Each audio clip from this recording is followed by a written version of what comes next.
Arestado sa hot pursuit operations ang isang lalaking tumangay ng mahigit 200,000 pisong halaga ng mga gamit sa isang bahay sa Quezon City. Ang pagnanakaw nasa pool sa CCTV. Yan ang umaarangkadang balita ni Lester Alert. Sa kuha ng CCTV sa isang compound sa Barangay Bahay Toro sa Quezon City nitong hapon ng March 24, makikita ang pagdating ng isang lalaki nakaputing t-shirt. Bigla siyang umakyat sa gate ng compound. Binuksan pa niya ang gate nang dumating ang mga magde-deliver ng tubig. Sa iba pang kuha ng CCTV, makikita na ang lalaki na tila may sinisilip sa isang apartment unit at biglang pinasok ito. Makalipas ang ilang minuto, may dala ng green eco bag ang lalaki paalis ng lugar. Natangay na pala niya ang nasa mahigit 200,000 pesos na halaga ng gadget, alahas at relo.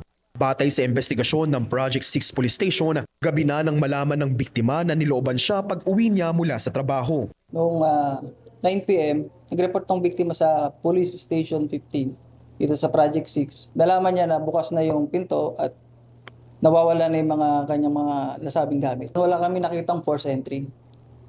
Nakita namin na bukas yung bintana at doon siya lumusot. Sa isinagawang backtracking ng pulisya, nakita sa isa sa mga kuha sa CCTV ang lalaki sa kahabaan ng Congressional Avenue. Nakita rin siyang dumaan sa footbridge at bumaba sa EDSA carousel. Nagkanta kami ng CCTV backtracking sa mga dinaanan niya,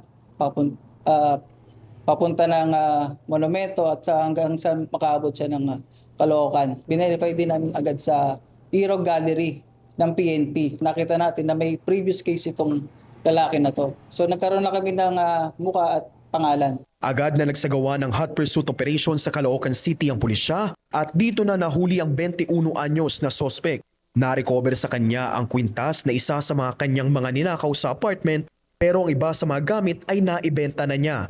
Naaresto rin sa Caloocan ang 2 babaeng pinagbentahan ng gadget ng sospek. Nakuha sa kanila ang ilan pang mga alahas, gadget at relo. Nabatid na dati na palang nakulong dahil sa kasong pagnanakaw ang lalaking sospek. No-comment na po ako sa korte na lang po ako magpapaliwanag. Pasensya na po sa korte na lang po kami sasalita. Pasensya na po sa korte na lang po kami magpapaliwanag. Sa ngayon ay nakakulong na sa custodial facility ng Project 6 Police Station ang mga sospek kung saan mahaharap sa reklamong robbery ang lalaking kawatan, habang ang dalawa naman ay kakasuhan ng paglabag sa anti-fencing law.